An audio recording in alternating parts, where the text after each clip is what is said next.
The label started when I was 12, the day Mom found my business plan for a neighborhood lawn service written in purple gel pen. "Dreams are cute, sweetie, but you need to be realistic about your abilities," she'd said, tucking the carefully drawn charts into the recycling bin. "Maybe focus on being a good helper instead." 23 years later, that helper mentality had crystallized into the family's favorite way to introduce me. At every gathering, every social event, every chance encounter with their friends, I was their secretary, their assistant, their entry-level forever daughter who'd never quite figured out how to aim higher. The pattern had been reinforced countless times over the years. When I graduated college with a computer science degree, Dad explained to relatives that I'd found something practical in office support. When I moved to Silicon Valley, Mom told the neighbors I was doing filing work for tech companies. When I bought my first house at 25, they assumed I'd gotten help with the down payment because secretaries don't make that kind of money. Each assumption built on the last, creating a narrative so embedded in family lore that questioning it seemed impossible. I was the practical one, the supporter, the person who kept other people organized while they achieved important things. My role was to facilitate success for others, never to pursue it myself. The irony wasn't lost on me that while my family saw me as perpetually entry-level, I'd been promoted to senior engineer at 3 different startups by age 27. While they worried about my limited career prospects, venture capitalists were returning my calls within hours. While they encouraged me to be realistic about my capabilities, I was debugging systems that processed millions of transactions daily for companies they'd heard of but could never imagine working for. But maintaining their comfortable assumptions had become a full-time job in itself. Every phone call required careful editing to remove references to board meetings, acquisition talks, and patent filings. Every family visit meant dressing down, driving my older car, and speaking vaguely about computer work when asked about my job. The cognitive dissonance was exhausting, but the alternative felt even more complicated. Tonight was Dad's company holiday party, held at the Meridian Country Club where he'd been a member for 15 years. The same country club where I'd eaten countless family dinners, watched him network with other executives, and listened to him explain why certain people belonged in certain positions. According to Dad's worldview, some people were born to lead, others were born to follow, and I had clearly inherited Mom's supportive personality rather than his executive instincts. "Sarah, remember to let me do the talking tonight," Dad had instructed during the drive over. "These are important business relationships and first impressions matter. Just smile and be pleasant, but don't try to contribute to conversations about things you don't understand." I'd nodded from the back seat, the same spot I'd occupied during childhood car rides when Dad explained the hierarchy of the adult world. Mom rode in front, of course, as his equal partner in marriage and social status. Michael sat behind Dad, positioned as the heir apparent to family success. I sat behind Mom, appropriately positioned as the supportive daughter who would never challenge the established order. "David, bring your family over here," called Mr. Harrison, Dad's boss and the regional vice president. Dad's chest puffed with pride as he gestured for us to follow him across the marble foyer. This was his moment to show off his successful family to the company leadership, each member positioned to reflect well on his judgment and parenting skills. The introductions followed their familiar script. "This is my wife Margaret, a wonderful homemaker who keeps our family running smoothly," Dad began with practiced precision. "My son Michael, who just made partner at his law firm downtown. He's handling some significant merger cases this year." Michael straightened his tie and shook hands with the confidence of someone who'd never been told his dreams were too big. At 31, he embodied everything Dad valued in a successful offspring: prestigious career, impressive salary, social connections that enhanced the family's standing in their community. Then Dad's hand landed on my shoulder, and I felt the familiar weight of diminished expectations. "And this is my daughter Sarah. She's our secretary." The words hung in the air like they always did, heavy with unspoken limitations and comfortable assumptions about my place in the family hierarchy. Mr. Harrison smiled politely and shook my hand with the distracted courtesy reserved for support staff, his attention already shifting back to Dad and Michael for the real conversation. "How nice," Mrs. Harrison said, offering me the kind of warm but dismissive nod that said she'd already categorized me as someone's assistant and wouldn't need to remember my name. "Secretary work is so important. Someone has to keep the important people organized." Michael laughed, the sound carrying just enough edge to establish his superior position. Sarah's been entry-level forever. Some people are just more comfortable in supporting roles, you know? Not everyone has the instincts for leadership. His comment drew approving nods from the assembled adults, reinforcing their shared understanding of natural hierarchies and appropriate ambitions. I smiled and nodded in response, the same reaction I'd perfected over decades of similar moments. That's true, I agreed pleasantly. I'm definitely more comfortable in the background. Dad beamed at my appropriately modest response. This was exactly how these interactions were supposed to go. I played my role as the humble family secretary. He maintained his image as the successful executive with the properly ordered household, and everyone stayed comfortable in their assigned positions. Sarah's always been our practical one, Mom added, joining the conversation with a plate of appetizers balanced expertly in one hand. Never had those unrealistic dreams that cause so much disappointment. She knows her strengths and stays within them. The conversation flowed around me as it always did, touching on Michael's latest case, Dad's promotion prospects and Mom's charity work.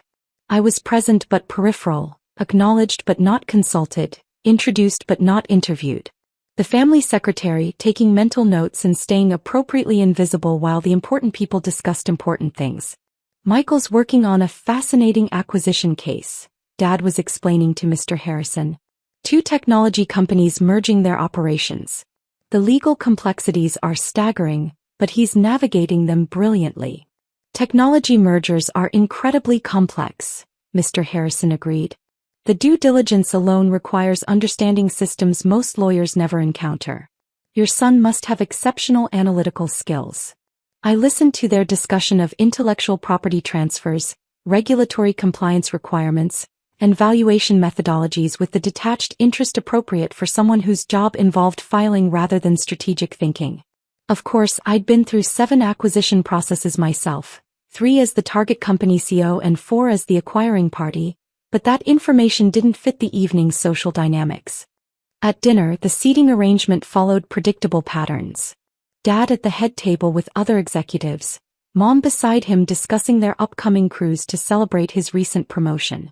Michael was positioned 3 tables over with other young professionals, networking aggressively and collecting business cards that might advance his career. I was seated at table 7 with the other support staff and family members who didn't quite fit the evening's executive theme. The placement wasn't intended as an insult exactly, but rather as an acknowledgement of social reality. Secretaries sat with other secretaries, leaving the leadership discussions to people qualified to participate in them. "So you work for your father?" asked Janet, the wife of one of Dad's colleagues. She seemed genuinely interested, which was refreshing after years of polite dismissal. "In a way," I replied carefully, cutting my salmon into precise pieces. "I help keep things organized." "That must be nice working with family. Very stable, very secure. No need to worry about office politics or competition." I nodded and smiled because stability and security were exactly what everyone expected me to value most. Not for me the uncertainty of entrepreneurship or the stress of high-stakes decision-making. I was the family secretary, and secretaries valued predictability above all else. "Stability is definitely important," I agreed, taking a sip of wine. "Some people thrive on chaos, but I prefer knowing what to expect." Janet launched into a story about her daughter's struggles in the competitive marketing industry, contrasting it with my sensible choice to prioritize security over advancement. Around the table, other conversations touched on similar themes: the wisdom of knowing your limitations, the dangers of unrealistic ambitions, the value of finding contentment in modest achievements. I participated appropriately, asking thoughtful questions and offering supportive comments while revealing nothing that might complicate their understanding of who I was supposed to be. The performance had become second nature after years of practice, as automatic as breathing. After dinner, the evening's program began with awards and recognition for Dad's company's most successful year in decades. As the regional VP took the stage, Dad's table leaned forward with the attention of people who understood they were witnessing something significant in their professional community. "This year has been extraordinary for our industry," Mr. Harrison announced, his voice carrying clearly through the ballroom's excellent acoustics. "We've seen consolidation at unprecedented levels, innovation that's reshaping entire market segments, and leadership that's redefining how business gets done in the digital age. The lights dimmed as a presentation began, showcasing the year's biggest business stories with professional slides and compelling graphics. Mergers worth billions of dollars, startup acquisitions that made front-page news, technological breakthroughs that disrupted industries overnight. Dad watched with the focused intensity of someone trying to understand forces much larger than his regional office. The business landscape is changing faster than ever before, Mr. Harrison continued over images of gleaming corporate headquarters and bustling trading floors. Traditional boundaries between industries are dissolving. Geographic limitations are becoming irrelevant. The most successful leaders today are the ones who saw these changes coming years ago and positioned themselves accordingly. Slides flashed across the screen showing Fortune covers, Forbes rankings, and Wall Street Journal headlines. Stories of executives who'd built empires from nothing, entrepreneurs who'd revolutionized entire industries, innovators who'd created completely new markets worth hundreds of billions in total value. Some of these leaders started in the most unexpected places, Mr. Harrison noted, advancing to a slide showing a garage-based startup that had become a global technology powerhouse. They didn't follow traditional career paths or conventional wisdom. They saw opportunities where others saw obstacles, built bridges where others saw walls. I watched Dad's face as the presentation continued, recognizing his expression of professional admiration mixed with personal distance. These were the stories he read about in business magazines during his commute, the kind of extraordinary success that happened to other people in other cities. Inspiring certainly, but ultimately separate from his world of regional management and country club networking. The common thread running through all these success stories, Mr. Harrison explained, is vision combined with relentless execution. These leaders didn't just dream big, they built the systems, relationships, and capabilities necessary to make those dreams into measurable reality. Michael leaned back in his chair, arms crossed with the confidence of someone who saw himself reflected in these narratives. His law firm handled mergers and acquisitions for mid-sized companies, so he understood the mechanics of business transformation even if he wasn't driving the process personally. He belonged in conversations about multi-million-dollar deals and market disruption. Meanwhile, I continued cutting my salmon into smaller and smaller pieces, maintaining the pleasant but detached expression of someone who found these stories interesting but not personally relevant. The family secretary, appropriately impressed by achievements that were clearly far beyond her sphere of influence or understanding.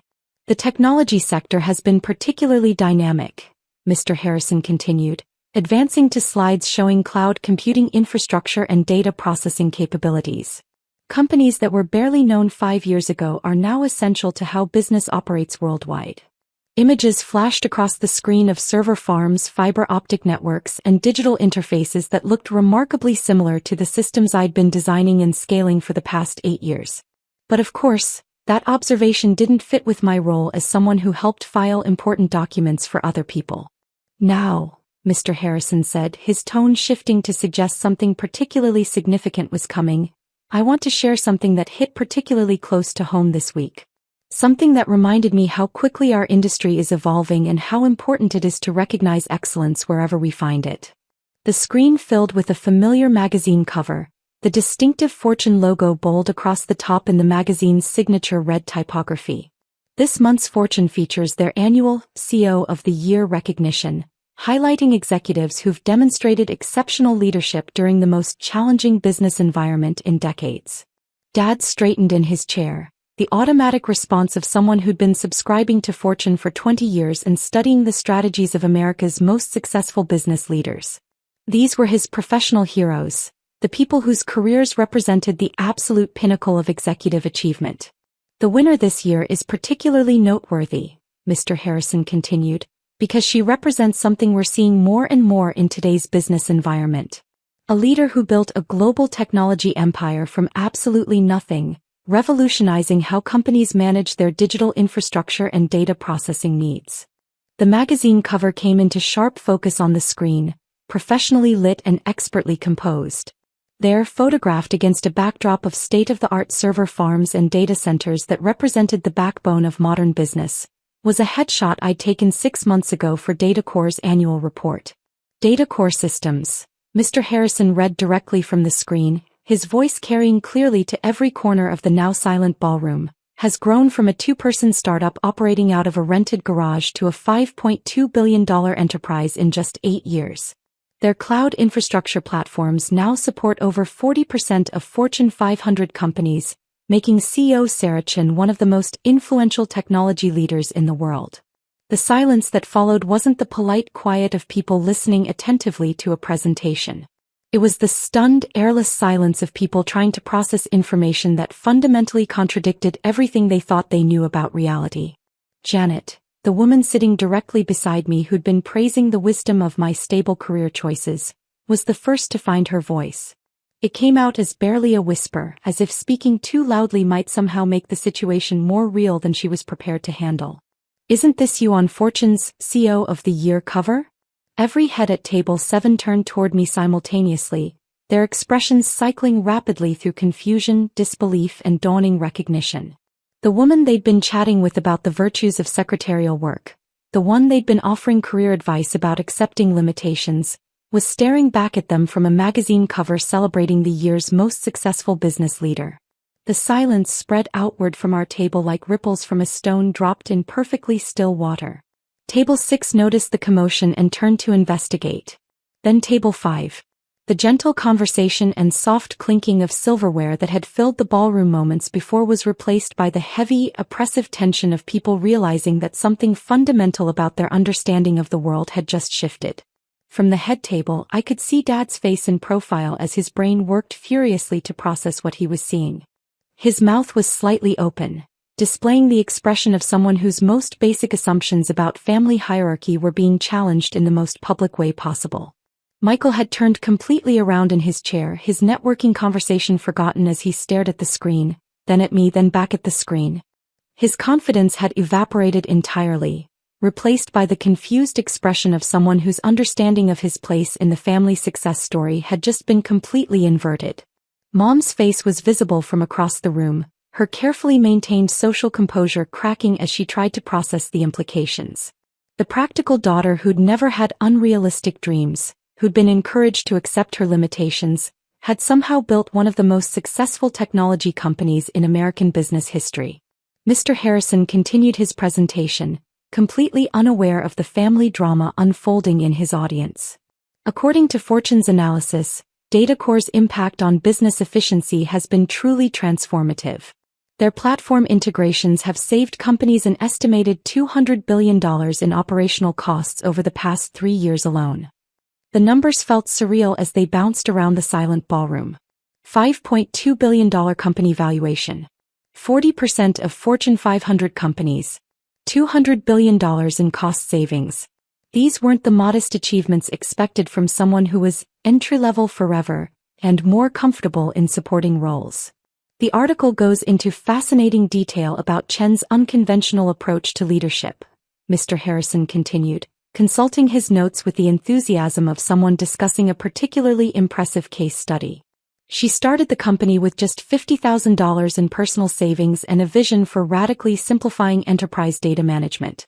Forbes estimates her current net worth at $2.3 billion, and she was recently named one of the 20 most influential women in global technology. I could feel hundreds of eyes on me as the presentation continued, the weight of revelation settling over the room like a thick blanket that made breathing difficult. The family secretary narrative that had defined my identity for 23 years was crumbling in real time, being replaced by a reality that no one in this room had been prepared to accept. The magnitude of the deception was becoming clear to everyone simultaneously. This wasn't a case of modest success being downplayed or achievements being understated. This was a complete alternate reality, a parallel existence that had been maintained through years of careful misdirection and strategic omission. Dad's boss was still talking, but I could see that no one was listening anymore. The entire ballroom was focused on reconciling the woman sitting quietly at table 7 with the transformational business leader being celebrated on screen. The cognitive dissonance was visible on every face, the mental strain of trying to update fundamental assumptions about how the world worked. The most remarkable thing about Chen's story, Mr. Harrison noted, is her philosophy of leadership through what she calls strategic invisibility. According to her Fortune interview, she believes that true power comes from building systems and capabilities rather than seeking personal recognition.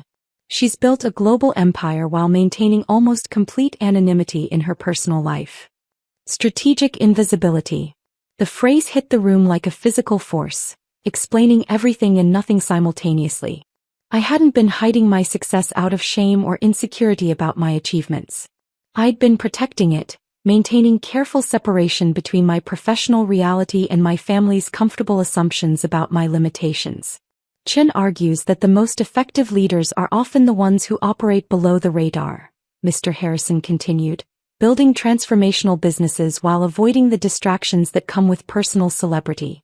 Her approach has clearly been successful, as DataCore has achieved more in 8 years than most companies accomplish in decades. The presentation concluded with Mr. Harrison's final thoughts about industry transformation and the evolving nature of leadership in the digital age. But his words were lost in the stunned silence that had overtaken the ballroom.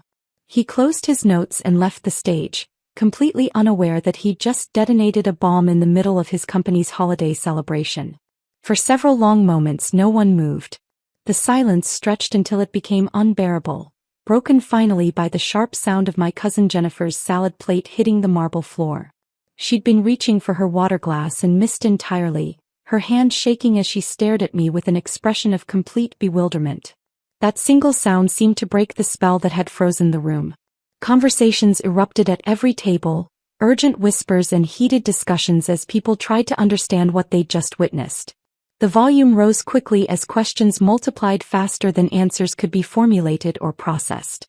Dad was walking toward my table, his face cycling through emotions I'd never seen before in 35 years of knowing him.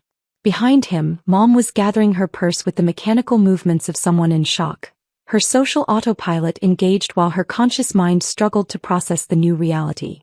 Michael remained frozen in his chair, staring at the now blank presentation screen as if waiting for it to make sense of a situation that had no precedent in his understanding of family dynamics or professional hierarchy. Sarah. Dad's voice was carefully controlled. The tone he used in difficult business negotiations when maintaining composure was essential to achieving acceptable outcomes. We need to talk. Right now. I nodded and stood, maintaining the calm demeanor that had served me well through 8 years of building DataCore from nothing and 23 years of managing family expectations with surgical precision. The time for strategic invisibility had apparently ended, but the principles that had made me successful remained unchanged. As we walked toward a quiet corner of the ballroom, I could hear fragments of conversation from the tables we passed. That's really her? How is that even possible? Did you know? She never said anything. $5 billion? Fortune magazine?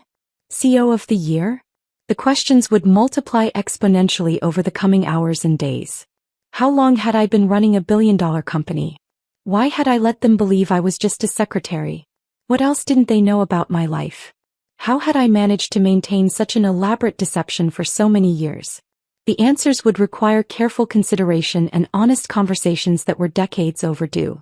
But for now, as Dad struggled to find words for a situation that had no precedent in our family's carefully ordered history, I felt something I hadn't experienced in years. The crushing weight of constantly diminished expectations was lifting, being replaced by the terrifying but exhilarating possibility of being seen for who I actually was rather than who everyone had decided I should be. The family secretary was about to have a very different kind of conversation with her father, the regional vice president who'd just learned that his daughter was worth more than his entire company's annual revenue. Strategic invisibility had served its purpose perfectly, but the time had come for strategic revelation. The business world had already recognized Sarah Chen as one of their most successful leaders. Now her family would have to decide whether they were ready to meet her too.